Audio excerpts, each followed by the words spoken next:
T'as déjà entendu ce son? Mais un connard qui s'y croit trop, ça je déteste. Vis au moins ta vie mon gros, si tu vis pas tes textes. Je drop ça par étapes comme dans le bouquin d'Herman S. Mais est-ce que tu sais qui est ce fameux Herman Hesse? Aujourd'hui, je te raconte la vie de cet auteur. Herman Hesse, c'est l'auteur de Siddhartha, Le Loup des Steppes ou encore Démion. Il naît en 1877 en Allemagne dans une famille bourgeoise protestante très religieuse et vers 15 ans, il va même être envoyé dans un séminaire religieux pour faire ses études. Mais là-bas, malheureusement, ça se passe très mal. Herman, il est atteint d'un trouble bipolaire. Il fait en même temps une dépression et il va même aller jusqu'à faire une tentative de suicide. Quelques années plus tard, après un passage en maison de santé et la fin de ses études de latin, il devient libraire. Et là, c'est une révélation. Il passe la plupart de ses journées seul, entouré de livres, et il se décide à devenir une seule chose, écrivain. En 1904, il va publier son premier roman, Peter Kamezint, qui marche normalement, correctement, mais qui lui permet enfin de vivre de sa plume. Sauf qu'en 1914, cette période magique s'arrête et la Première Guerre mondiale éclate.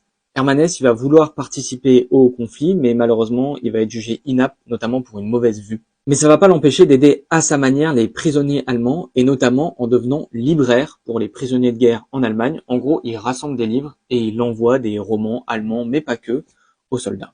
C'est une période compliquée pour Herman. Alors qu'il appelle les Allemands à ne pas sombrer dans le nationalisme, il va se faire détester par une bonne partie de l'opinion publique, et au même moment, il vit plusieurs drames personnels.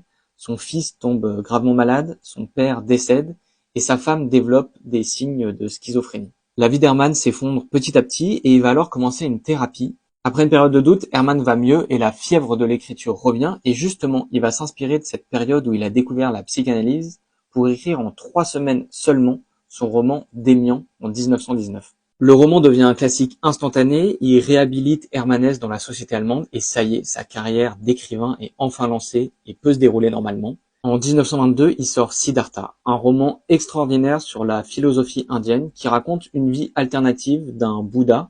Et quelques années plus tard, il va sortir un roman aussi peut-être son plus connu, Le Loup des Steppes. Dans les années 1930, il devient un grand critique du régime nazi et résultat, ses livres sont interdits et il est mis au banc de la société. Il va être réhabilité seulement après la guerre et en 1946, il reçoit le prix Nobel de littérature, signe d'une volonté d'apaisement entre les peuples.